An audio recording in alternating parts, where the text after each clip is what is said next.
All right, so today we're doing a deep dive into something pretty interesting, fractional technology leadership, and specifically in financial services. Okay. And, I was looking over the stuff that you sent over, and one thing that really caught my eye was that article about the rise of fractional CIOs. Uh-huh. So, I mean, it sounds like you're kind of curious about, what these fractional CIOs and CTOs actually, do. Right. How do they bring value to an organization, and really how can they be so, I guess, budget friendly Yeah. for places like banks and investment firms? Yeah, I think that's a great place to start. When we talk about fractional leadership, Right. I think there's a lot to unpack there. I think the Uh, phrase itself, fractional CIO or fractional CTO, right. I mean, it almost sounds like, some kind of part-time gig. Right. How does that actually work, especially, in the world of finance where the stakes are always so high? Exactly. And it's a really good question. It's not just about, reducing the hours or having somebody part-time. It's really about getting that high-level expertise, but for a portion of their time and also in a very focused way. Okay. So think about it this way.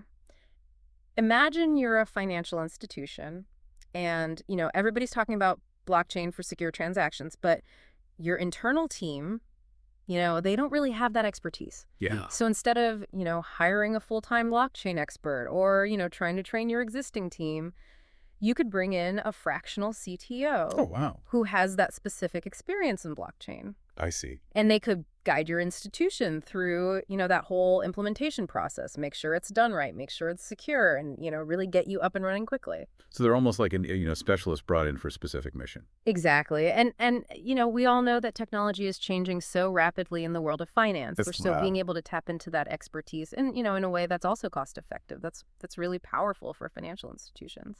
No, that absolutely makes sense. But why is this fractional approach, so particularly relevant to financial services? I mean, is it just, the speed of technological change that we're seeing, or are there other pressures, that are at play here? Yeah, that's a great point. The financial sector is kind of in this unique position. Uh-huh. They're under constant pressure to innovate and, come up with, new products and services. But at the same time, Right. they have this, huge weight of regulation on their shoulders, and risk management is always top of mind. Absolutely. So it's a real balancing act, right? And so, in a way, you can think about fractional leaders coming in with that experience of navigating exactly those challenges. Whether it's digital transformations, cybersecurity threats, we all hear about these ransomware attacks that are happening, or even just understanding how customer expectations are evolving. Right, because, I mean, the customer now is expecting, 24/7 access to their accounts. Yeah. They want to be able to do everything on their phone. The whole new world. Yeah. And financial institutions, they need to keep up with that.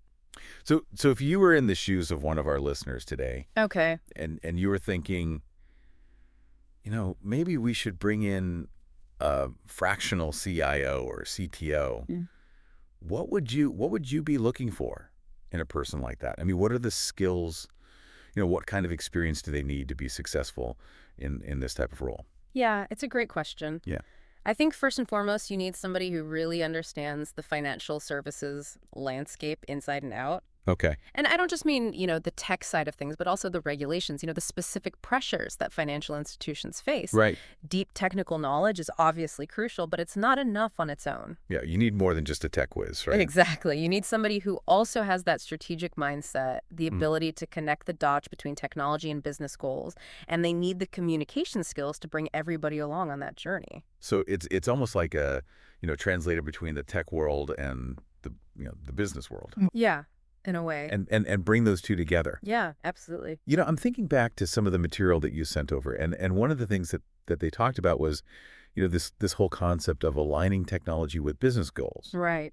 Can you give me a concrete example of how a fractional leader might actually do that in a financial institution? Yeah, absolutely. Yeah. So let's say you're a bank and you want to develop a really amazing mobile banking app. Okay. Something that's, really user-friendly that, people love to use. Yeah. Keeps those customers happy. Exactly. And, attracts new customers. Right. So a fractional CIO could come in and guide you through that whole process from the initial concept all the way to the launch of the app. Okay. They would make sure that the app not only looks great and is super easy to use, but also that it meets all of the, the strictest security standards that are out there. Right, because security is paramount when Yeah. you're dealing with people's finances. Absolutely.